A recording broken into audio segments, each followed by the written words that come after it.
Hello and welcome.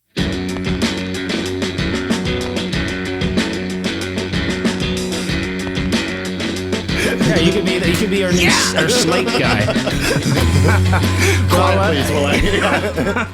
We still have to get one of those. But welcome back to the show. We have Josh Ritchie. Welcome back, Josh. Thanks for having me back. It's good to be back. We haven't seen you in a while. You've been busy though. You've been doing gigs. You've been playing showcases, attending conferences, and releasing records.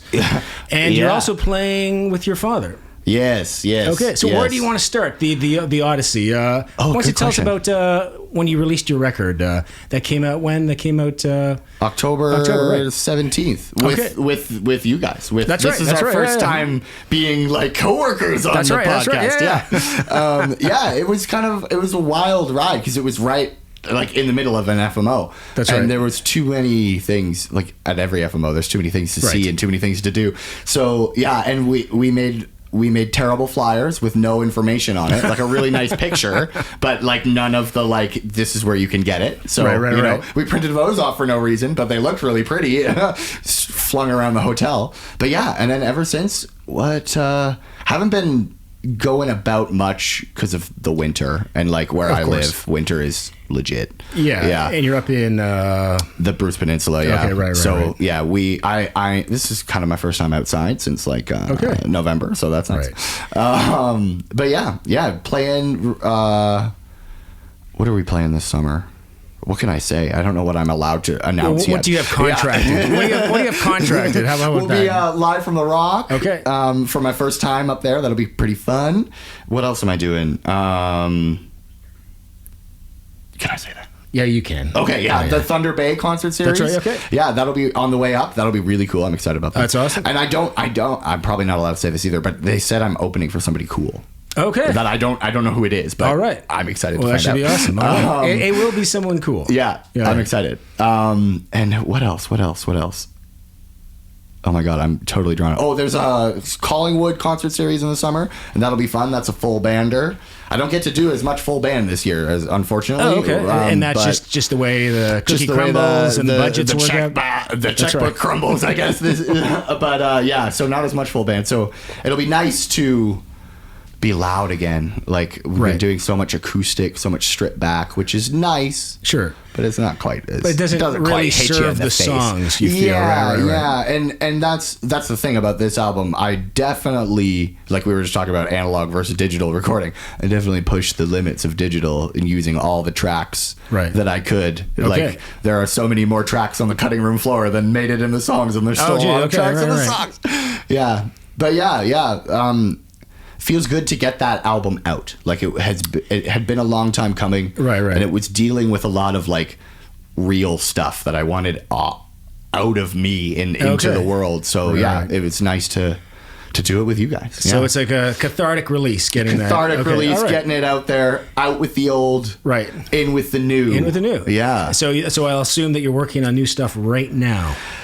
You know what? Not yet, because my next project, I want to do it kind of like old school. Like I can't record it to tape because I don't have the know-how or the funds. Sure. But I want to do it like it's tape. Like I'm gonna go out to, we have this cottage kind of out where we live in the middle of nowhere, and I'm just gonna go out there. I don't have anything prepared or written or anything. I have like little voice note ideas, and I want to like go set aside 2 weeks and with my little whatevers I've got, and then see what I get in 2 weeks and just like bang it out. Partially because the last few records I've done have been like a really long process. Right. And I feel like I lose something creatively in the like just sheer amount of time it takes. Sure. But also now I'm busier, so like if I need to do it, I gotta do it, and then it's gotta be done, and then I can play other people's stuff. But it's been too long since I've worked on a Josh Ritchie thing, so I'm eager to get back. At least the last record took you a while to put together. Yeah, was that just because you're busy doing other stuff, or every song had so many parts that you had to record, or you had to think about arranging or putting together? A little bit of both, but mostly just life. Like my computer blew up in the middle of it. Oh, geez, okay. That was the whole thing. And then I started like producing other acts as well. Right. So that was really fun, but took up time. Sure. And do you want to give a shout out to any of those other acts? No, they suck. No, I'm kidding. No, the main one is Gracie Jett, my partner, who we collaborate on everything, which is pretty cool. It has its ups and downs. Sure. We get along perfectly the whole time. Every time we work together, nothing bad happens ever. Okay. Which is not true, but her album is finally done and it'll be out a little later next year. Oh, okay. Which I'm pretty excited about because that also was a long time coming and right. Yeah, and it was fun. I got to play some fun stuff that like I would never get to play on one of my records. So okay, kind of fun. So, but it's not coming out till next year. Just later this year. I think later this year. Yeah, okay, I think she's gonna copy some pretty smart people who released a record on FMO last year. Okay, she's gonna maybe borrow that strategy. But yeah, right. So you plan on attending, I guess, FMO this year as well? Yeah, probably. Even. Right. I haven't heard about showcases yet, but I'll definitely go. It's in Hamilton. It's in Hamilton. Yeah. That's right. I don't think anyone has. Have they, Laura? No, okay, not yet. Good. Okay. Right. Yeah. It's at the Sheraton, right? It's something. It's on the website. People go. You can go look it up. It's Folk Canada now, I believe they call it. Right. I keep calling it FMO. I think everybody does. Yeah. Everybody knows what we're talking about. So yeah. But those are great conferences. I mean, aside from showcasing, even if you don't get in a showcase, there's a lot of like panels and sort of workshops. Yeah, and it's just a good hang. Like, you get to meet other musicians, hear other musicians, and even network sort of. In the lobby while you're waiting to go somewhere, you bump into someone. So, what do you look forward to when you attend these sort of conferences? I always try to go in with a plan and then it goes out the window as soon as I get there because it's just so like exciting and overwhelming. But I really want to like I've been getting some luck with like shows kind of in a little bit now in Northern Ontario, but also kind of like Eastern Ontario out towards Quebec and the Maritimes and stuff. Right. And I want to like build a pathway out there and back so I can sort of like if it became like an annual thing, that would be cool. But yeah, just trying to connect with like feels like every year the gigs get fewer and further apart. So like anything to combat that is and more expensive. Awesome. Like gas is more expensive. Hotel rooms are more expensive. If you have to rent a vehicle, that's like twice the price now. Yeah. And I see a lot of artists. I actually made a post about this today on Facebook. A lot of artists are actually deciding not to tour because it doesn't make any financial sense, and that's just not emerging or mid-level artists. That's even major national touring acts. And some have decided not to tour due to climate change. I believe it was Steve Miller. Really? No longer touring due to climate change. Wow. And it's just well, I'll say that's why. Okay, it's definitely it's because I care about the environment, not because nobody wants to hear it. But like I have definitely scaled back my live playing, especially with a full band, because like I just can't get the budgets I need to hire guys, and like especially now, like I hate practicing with a passion, like so I want to hire guys who will come in and do it right, and they're not cheap, like, and they shouldn't be, like, because they know their stuff and everything, but like. Yeah, so I've got a really great drummer down here in the city. Shout out Dave Patel, my old teacher at Metalworks. But yeah, I can't afford to bring him up for like a bar gig or whatever. Of course. Like so it's got to be like.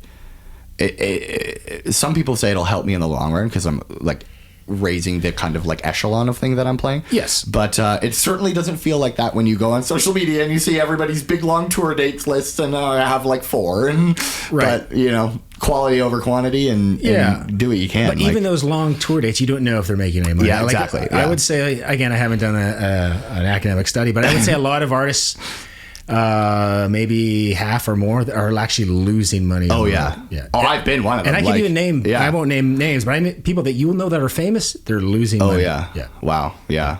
It's such a weird time. Like, I was chatting with. I don't even remember who, but like an older musician that was like, I don't envy you guys trying to come up in this day and age. Oh, that's right. Because like it's not friendly at all. Yeah, I mean, I tell Laura that all the time. It's like I'm lucky. I'm kind of like semi-retired. Right. I'm actually trying not to do anything. And all the shows that I have booked, like I don't solicit shows. Right. They come to me. So. But if you're going to give me money, sure, I'll do the show. I'll do the show, people. But it's really tough, and I think it's not just me thinking. I think the music industry died years ago. Just nobody noticed. Yeah.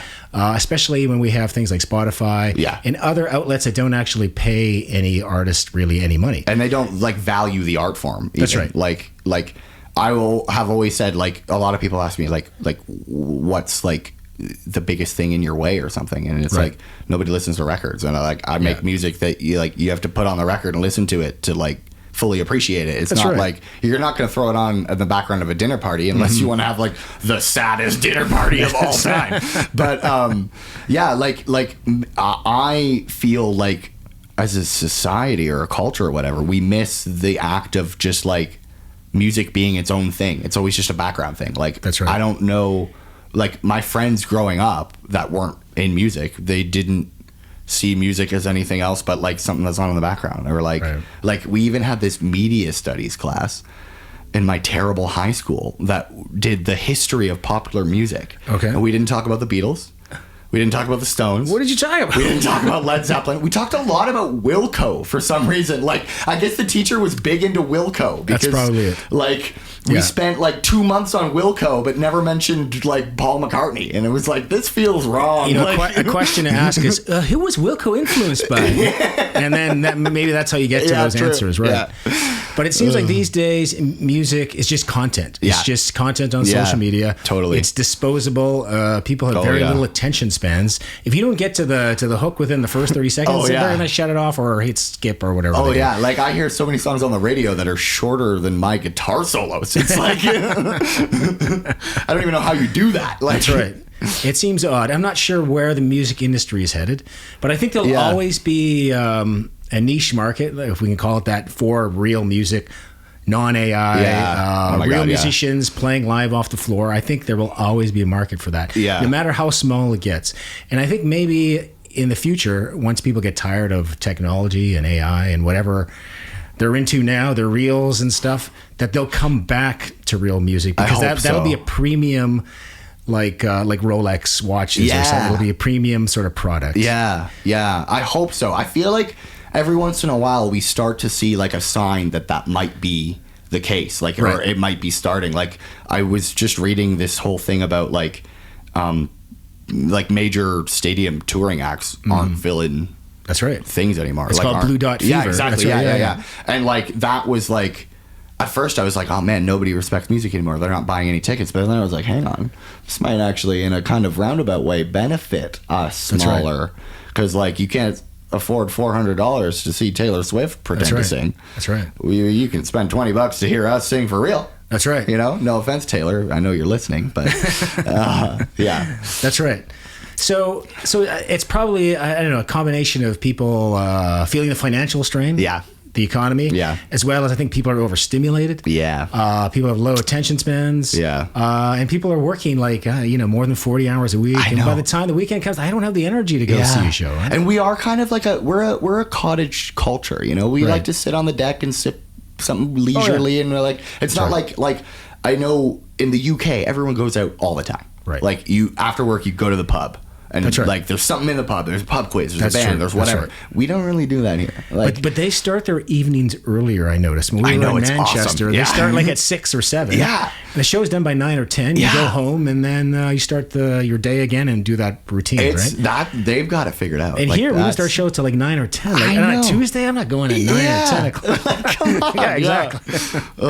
Yeah, they seem to have it figured out. Yeah. But some countries, like in Europe, I find other countries we've been to, they have figured that out. And when I was in Australia, it's a while now, I was in Melbourne, they seemed to have like their live music scene figured out. Nice. Again, shows start at a reasonable hour. You're out by 10 at the latest, sleep by 11, and then you could do the same thing again over and over. That's nice. But then you can also do something else after. Because I know so many of my friends are like, if I'm doing like a show down in Toronto, they're like, oh, we're kind of going out clubbing like at the same time. But it's like, no, you can have a nice like show of real music, and then you can go listen to techno music and big loud oonsa club after, There you go. Best of both worlds. And like, is that still a thing, club music? I mean, we haven't been to a club in ages. Like, are people still going to these sort of dance clubs? I don't know. My roommate from we'll call it college. It was kind of a fake college, but whatever. He makes like dubstep and all those kinds of music. They're apparently, I'm sorry for saying this, Cam, I love you, but they're apparently different. I can't quite tell the difference. But like, I'll go to some of his stuff sometimes. Like, I'll usually go to support, right? Right. And like, because I'm not like in the scene or anything, and it's wild because like they get numbers out because like it's kind of like country music where it's just like a cult following of a genre. And yeah, like all kinds of people come out and like recognize him from his Odulator name. I'm like, that's my buddy Cam. What are you talking about? Odulator, that's a cool name. Yeah, right. Right. Yeah, all right. Yeah. I liked his old one was Pink Droid. Pink Droid, which I liked better because it like had a little Pink Floyd influence, right, Pink and Droid. he had cool stickers. That. Yeah, all right. I still have one of his old stickers on my pedal board. All right. Yeah. So so club music, I guess, is still happening. Yeah. Live music, I mean, is still happening. Music is still happening on some kind of level. Yeah. But it seems like all the attention these days go to like your major stadium tour stars. Like Bruno Mars is playing 5 nights here, I think. Oh wow. At the Rogers Stadium, just in I think it's near Downsview.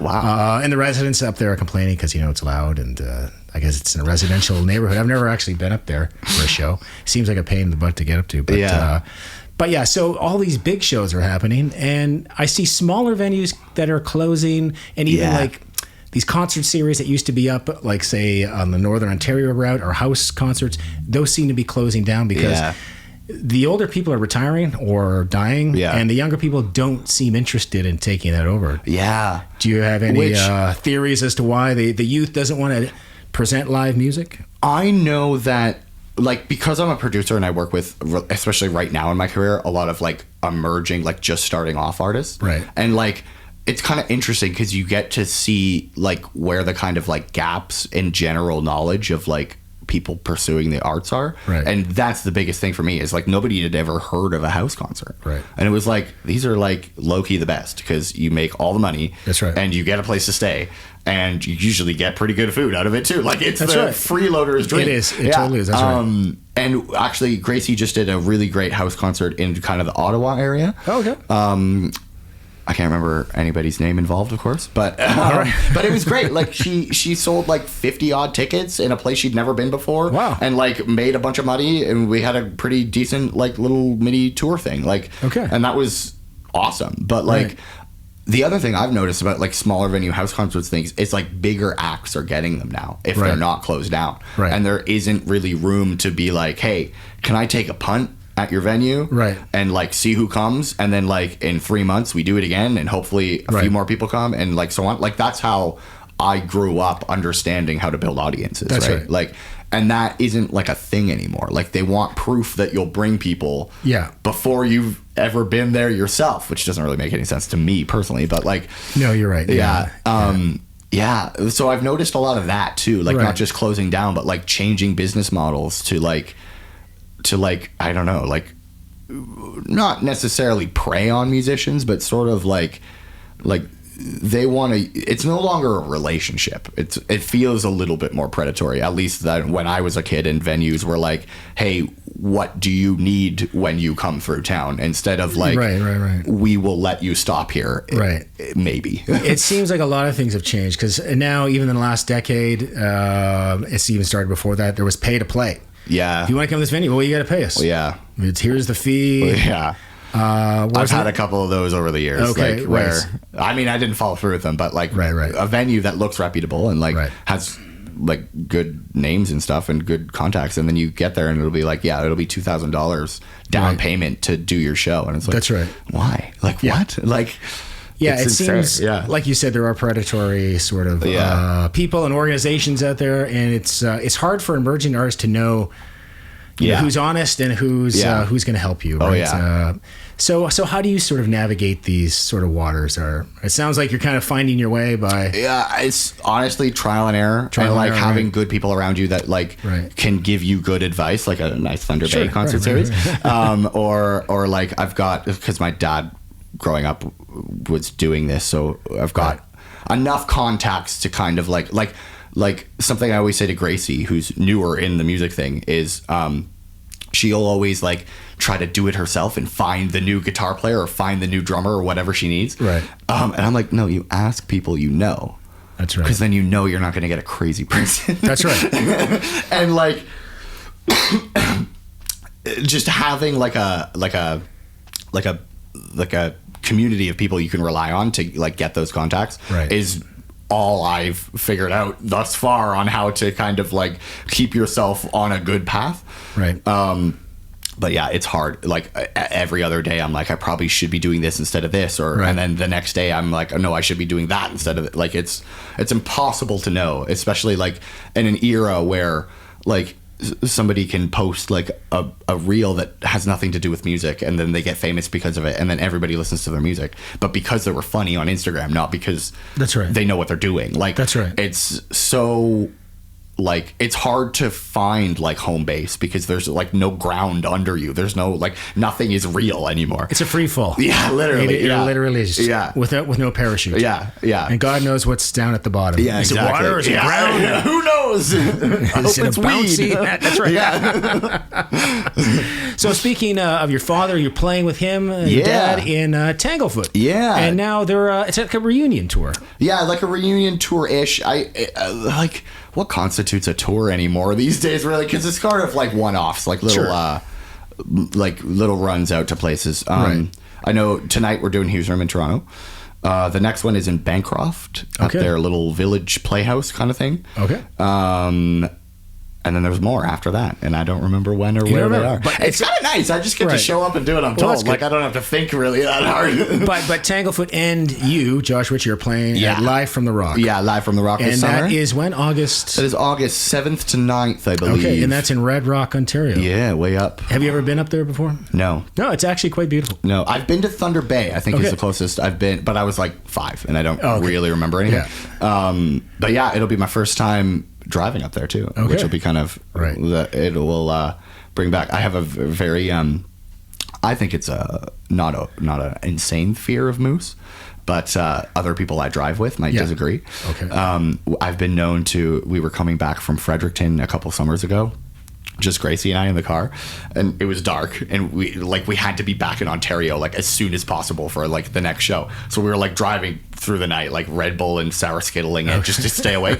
And I was like, just like watch out for moose. And like I don't think Grace quite knew like how big moose are and like how dangerous they are. Right, yeah. But I watched way too many videos on it before we left, and I was like freaking out. I'm like, what's that over there? She's like, it's a moth. Chillax. And yeah, so I'll have Rob with me this time traveling up that way, and he should help my moose anxiety. But I don't know, man. I learned that they killed more people in this country than like polar bears and grizzly bears. So I'm like, it's my biggest fear. Yeah, you got to be careful. What kind of vehicle are you driving?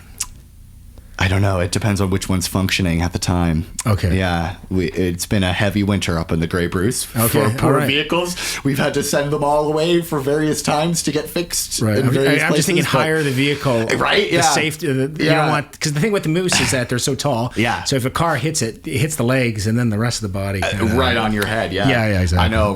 The car will probably take us pretty low to the ground. Okay. Yeah, no. Oh, you'll be fine. Yeah. Well, you're driving during the day, mostly, right? Yeah, hopefully, yeah. That'll be good. We'll be good. Yeah. And are you camping out at Red Rock? Yeah, we're camping out there. The rest of the Tanglefoot people were too old and precious to camp, but I was like, sign me up for a little camping. I don't mind. See, we don't camp there. Whenever I played there, I've stayed in a hotel. Yeah. I stayed at the Delta. Our camp, we have a really nice like glamping cots that fold up really small. That's so like great. They're like a reclining chair. Like it'll be okay. I've thought ahead, because I'm not really an outdoor person. Okay, yeah. And just bring bug spray, I guess. Oh yeah, mosquitoes are bad. Yeah. I think black fly season will be over by then. Yeah, hopefully, yeah. Oh, yeah, just mosquitoes. Yeah. They're not so bad. It'll be fine. But it's such a great event. It's like the whole town comes out and all the surrounding people come out. It's a really good event. And then Thunder Bay, you're playing the Live from the Waterfront. Yeah. And that's on Wednesday, August the 5th. August the 5th. Yeah. And that's a great event too. Usually the whole like town comes out. Cool. I mean, provided it's not a thunderstorm. But if it is a thunderstorm, they cancel the event.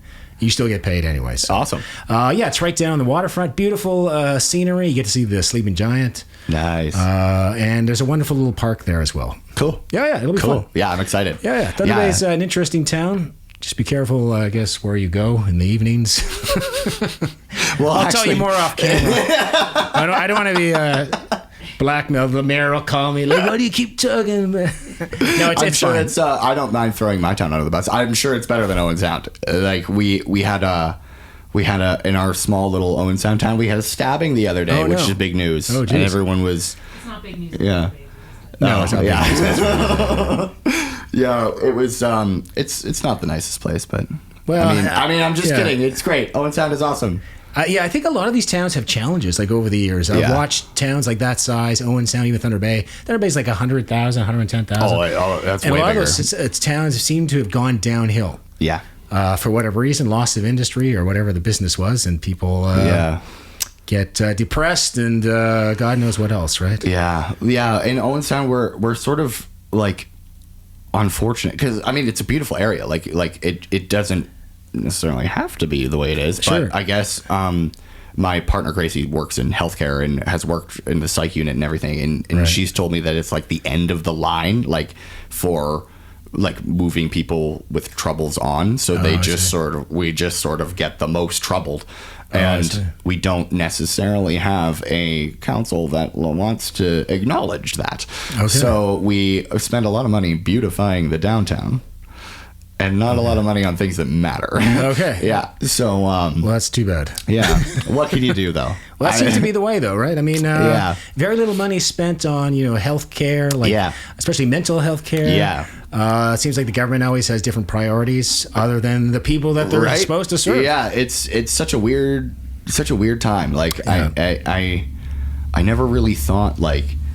I remember, like, I was one of those kids that always wanted to grow up and, like, be an adult. Right. And then, like, but, like, I didn't know this is the kind of adulthood I was going to get. Like, and it was like, it's not, like, no fair. Like, Well, I think it's going to get worse. Yeah. I'm afraid. I think it'll get worse before it gets better. Yeah, it definitely. will get better, but...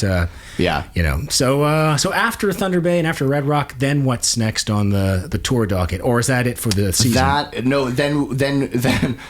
Then I'll be playing in Owen Sound at the Hartwood Hall. Okay. A buddy of mine from Ottawa, Mikhail Laxton, we're doing a couple shows together. Yeah. And he wanted to come up to Owen Sound. I actually met him at Hartwood for the very first time and he did a cover of a Rolling Stones song. I can't remember what song it was, but he asked the very young audience, like, did anybody know what that song is? And I was like, yeah, it's the Stones. And he was like, you're the coolest guy. And I was like, awesome.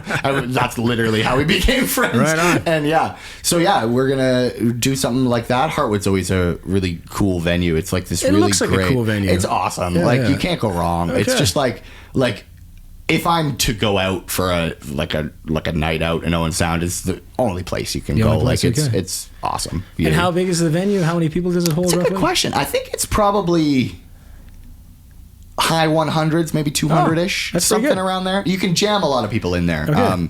But yeah, it's just a cool vibe. Good bar, good people. The owner, Greg Buttrell, we've been friends for years. I played in little fake bands with his kids growing up, and we had water gun fights, and and now we work together and doing shows. So there you go. A full circle, little small town moment. Well, that's awesome.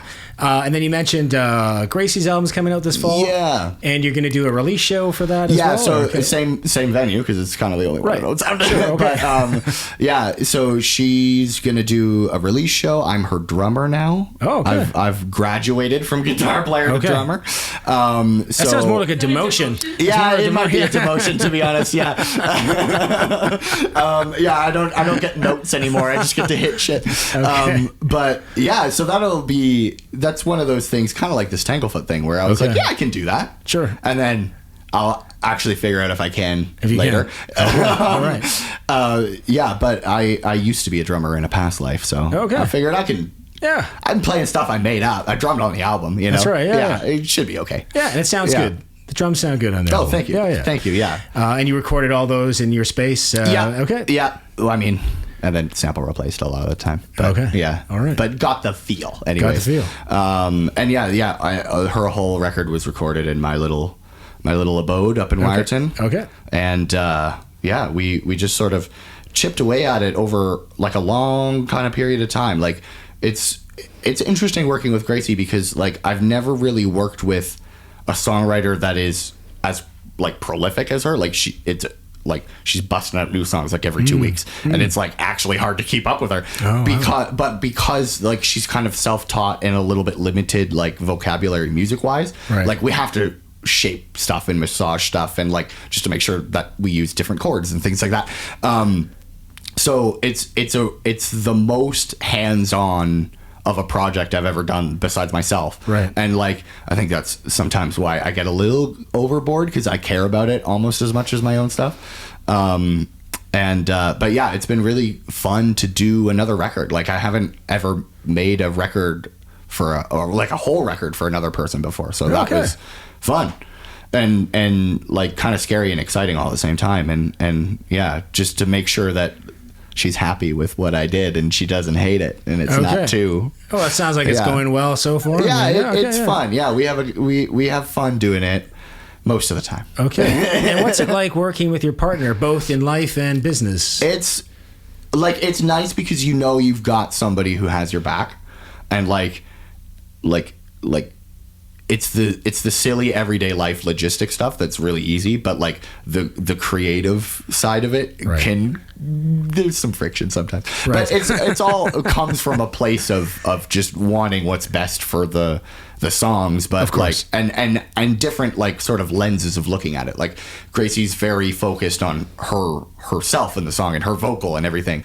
And of course, right? But like I'll have to remind her like other things need to happen too. You know, like we need to make sure that like we're ticking all the boxes and not just like, oh, this song is the best because I sang it well. It's like it is the best, but this one's pretty good too.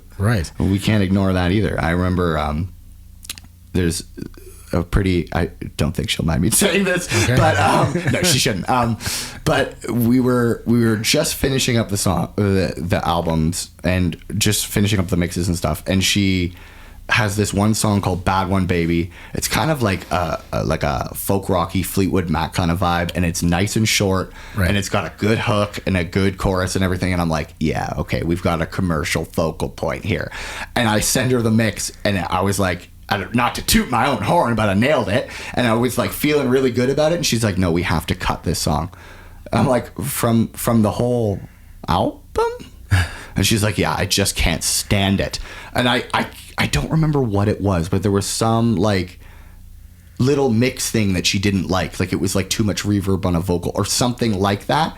And once we tweaked it, it was okay. But there was a second there where I'm like, dude, you're lighting money on fire right now. This one is good. Not that I am blessed with knowing which songs are going to blow up, but I have an inkling. But that's the role of the producer. You're like, right? So you're kind of like the editor of, say, of someone who's writing a book. Totally, yeah. Or the director of a film, right? Yeah. So hopefully it's your knowledge. You can kind of, maybe the artist doesn't see how that might become this great song eventually, whereas you kind of see where the potential lies, right? Yeah. And I think usually we work pretty well at that. Okay. But, I mean, there's always differences of opinion, but we, especially creatively. Yeah, totally. And like I remember the hardest thing when I first worked with Gracie was like trying to get what her vibe was. Like, because she always says that, like, whenever I ask her, oh, what are you listening to right now? She's like, Gracie Jet. And I'm like, okay, cool. It doesn't help me though as a producer. Like, that's right. So we really had to kind of like show her stuff and like, what do you like about this? And like, what do you not like about this? And we kind of had to really like pull out the vibe from, I mean, it's her first album. That's kind of like the point. Like, but it was fun to do that. And like, and like it was work sometimes, but when we got it and like when she was like, yeah, that's it. That's like the best feeling, like as a like producer or whatever, like to really like when you're like make the artist fall in love with their song again. Like that's like, nailed it. That's a job well done, for sure. So this is her first album? Yeah, first ever full length. Okay. Yeah. Great. And how long has she been writing songs?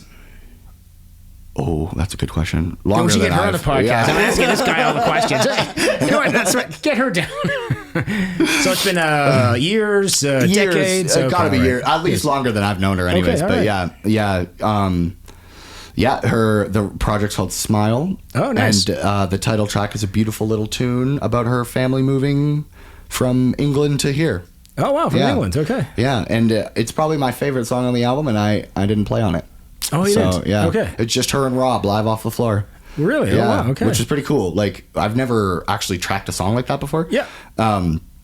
And I kind of messed up because I only have 2 pairs of headphones at my little studio. Right. And I was like, I probably don't need headphones. We'll give it to the performers. And the piano was clipping the whole time. And I had no idea. You were looking at the meters or anything? Yeah, we had to kind of do some creative editing to work around that. But because like they got like a nice take, you know, like it was a really nice performance. And I didn't want to like be like, we have to do it again. Sorry. Yeah. Well, I'm sure you can fix that. Yeah. We made it work. It's a vibe. It's a vibe. All right. Yeah. So have you ever thought about recording like an album live off the floor, like with a band, like a full rock and roll album, or? Actually, I've thought about it because like I've kind of learned over the years that like that's how you get grants. Like you can't just do what I normally do and get a grant. They don't. Well, you still can. I mean, you can still do it that way. Yeah. But the vibe is different. Like say recording to a click versus you have 4 or 5 people, whatever, in the room. You all know the song like the back of your hand. Yeah. And it becomes magic. Yeah, like I kind of want to do like my own version of like a Steely Dan Asia, like and have like just all my craziest musician friends come in and like try stuff, and we'll like put it all together later. But like just have like, if I were to do it that way, just hire like the craziest, most like outlandishly good musicians and just like go nuts. Okay. But I probably have to practice first before doing I guess it all depends what you're doing. Yeah, but the next one I want to do, I want to like kind of go the opposite and strip it way back and use like no like modern tools. Like I have this like vision for it in my mind where I'll just like singer-songwriter at first and then add stuff after, but like not even to a click or anything, like just like I might make one after, but like try and do it like as much like the old-fashioned way as possible. We did in the old days. No click track. Yeah, exactly. That's like and just more like not that I think it would matter from like a commercial or marketing standpoint, but it's more for me, like just to like prove to myself that I can. But yeah, that's my hope anyways for the next one. I have no like I said, I haven't thought about it too much. The next, like I want to get in the room and have everything happen there, right? And like maybe even steal like a Najwan idea and make a little documentary to go along with there it. You about go. That. Right. We'll get Laura then. She's got all the cameras. And more like a Bo Burnham inside all by myself, kind of bring the dog and that's chill. Nice. Yeah, there you go. So I guess what do you see as the biggest sort of challenge? I know we talked about all these challenges for musicians these days. What's the biggest challenge that you or Gracie or maybe someone you know has right now at this moment? To be honest, I think it's like in the last 8 or 9 months, I've sort of really like just swallowed my pride and accepted that I kind of have to be a social media influencer if I'm going to do this.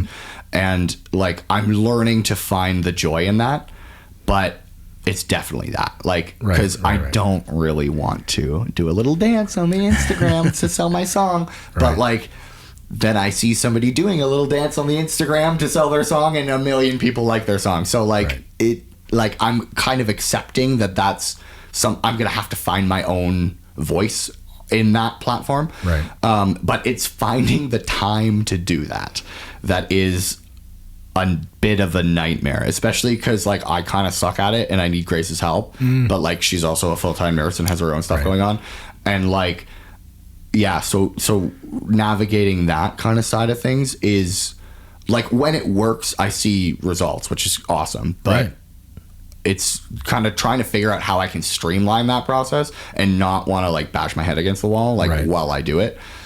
But yeah, that's not the most fun part, but all of this social media and like streaming platform stuff, all of it is so foreign to me because I don't use it in my everyday life. Like I don't have a playlist or whatever. And so like trying to figure all that out is still my biggest headache. Like I'm such an old fashioned, like I may be 27, but in here I'm like 85. Sure. I'm a grumpy old man. Hey, and just trying to kind of like figure out like, oh, like how can I post something on Instagram that connects with people and then makes them want to go to my Spotify, or like get them off one platform and onto the one I want them to be on. Well, that's the trick, right? Yeah. And I guess there is a trick to it, but I've yet to find it. Well, I think you'll find it. Thank you. Yeah, I hope so. Yeah. At some point. Yeah. Well, it's just like, I've always say, like, nowadays, it's like, I'm not going to quit. Like, I'm too far in this now. Like, I don't have anything to fall back on. Like, that's right. I could be like, I could serve burgers at McDonald's, or I could do this. That's kind of it. So, yeah, like, you got to just kind of build a way, if not find one. Well, you can. I mean, you're basically an entrepreneur. Yeah. And your business is music. It's not selling pencils or whatever it is. And the arts, when you're trying to involve that in commerce, it's different because art is subjective. Yeah. Like, objectively, you can make the best damn pencil and everyone would buy it because, it would never break or whatever. But music, everyone's going to look at a song differently. Yeah. No one has the same interpretation of a song. Someone might love a song. Someone might dislike it and they don't know why, right? Yeah. And someone might like it because they don't know why either. Yeah. And I think it's just finding those people. Yeah. And unfortunately, if you don't have like a $100,000 marketing budget, you got to do it the old-fashioned way, which is what you're doing now. Yeah. Is kind of finding your people one by one. Yeah. And like you said, hopefully the next time you play that town or that city or that event, they bring their friends, and we know how you build an audience, right? Yeah. Rome wasn't built in a day, as they exactly, say, yeah. But it's actually interesting you said, like, yeah, art is subjective, but I feel like we've made it a little more subjective than it needs to be. Like, the other thing I've noticed is like, well, I mean, it kind of makes sense because, like, music and art programs just disappear left, right, and center. But, like, I'm constantly shocked at how little the sort of, like, music consumer understands about the beast of music, like or even some people within the industry. Like, it blows my mind of how, like, things that as somebody like me who grew up around music and around the industry I think are normal are, like, not normal anymore, right? And like, we were just at this venue and doing sound, and they didn't, like, high pass the vocal mic, so every time I said a consonant it was like a cannonball.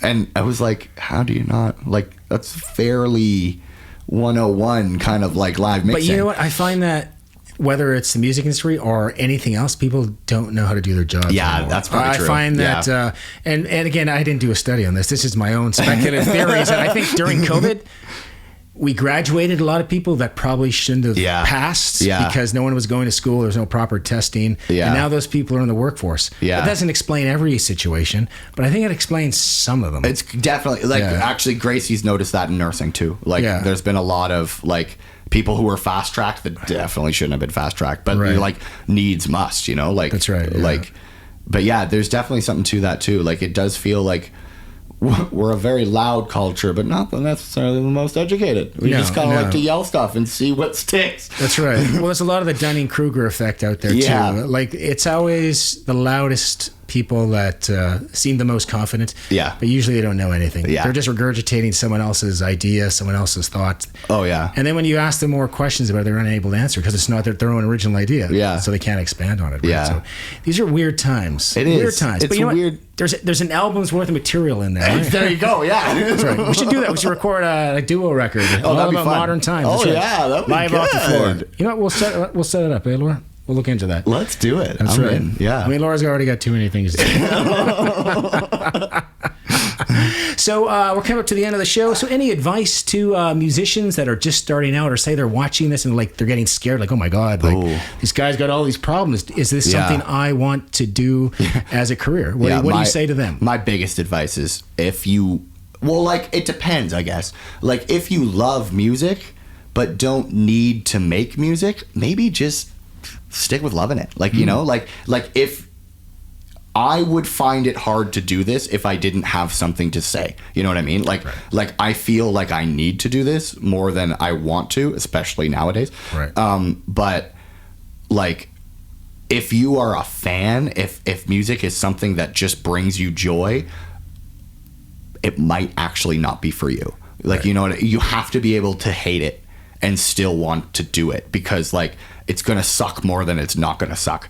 And like you kind of have to ride the highs when you get them and just like coast the rest of the time. True. I guess. But that's sort of my pessimistic advice.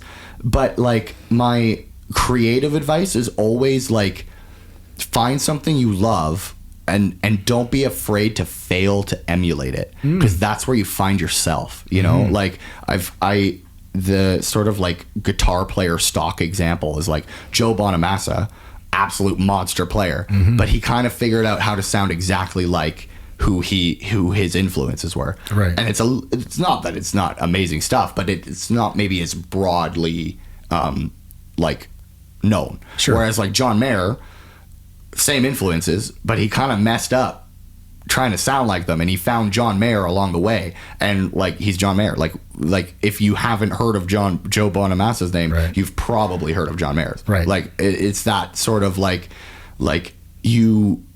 your failures make you who you are as an artist, not necessarily like, oh, I want to sound like Robert Plant, I nailed it, next. Like yeah, then you gotta find out what you sound like and who you are. And I feel like especially in this version of the music industry where it's algorithm driven and you kind of have to sound like somebody else to get exposure, we are missing too much of that. Like right, people who are like, you know what, I'm gonna play a freaking banjo for a Marshall amp, and that's going to be my thing. Right. Like, and it's weird and it's out there, but like, I feel like FMO is good for that. You find the people who are like, I'm going to do something different, and it's going to be my thing, and I'm going to like crush it doing something completely different than everybody else.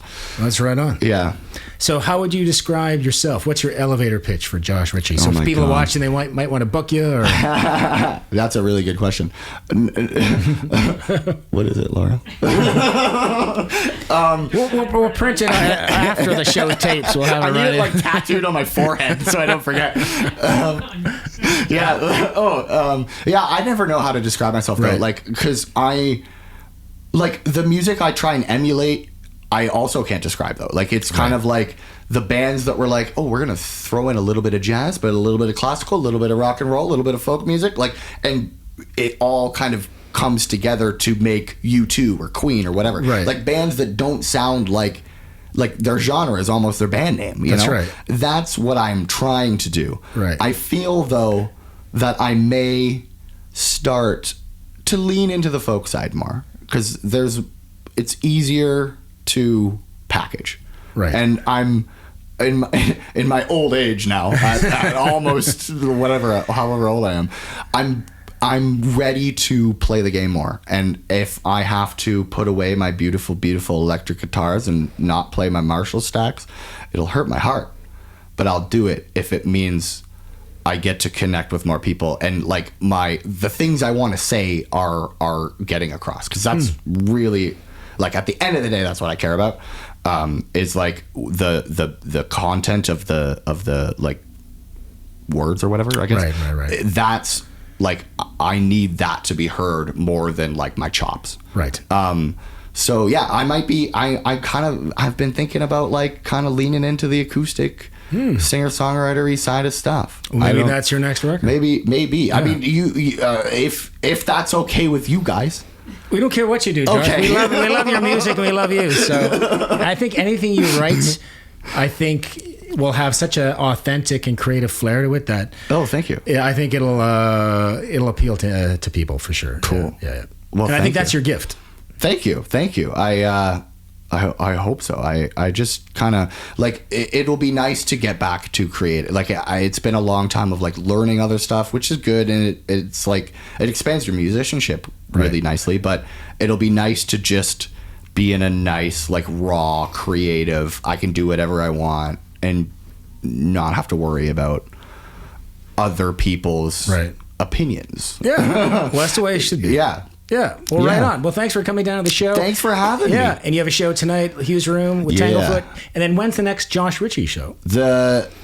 Actually, tomorrow night we have, I don't know, May 30th. Okay. Well, this will actually air on Monday. Yeah. So this will be all right. But it's tomorrow, May 30th. Okay. Yeah. It's me and Gracie are doing like a joint show that we had originally kind of developed for Valentine's Day, but nobody like wanted it at Valentine's Day.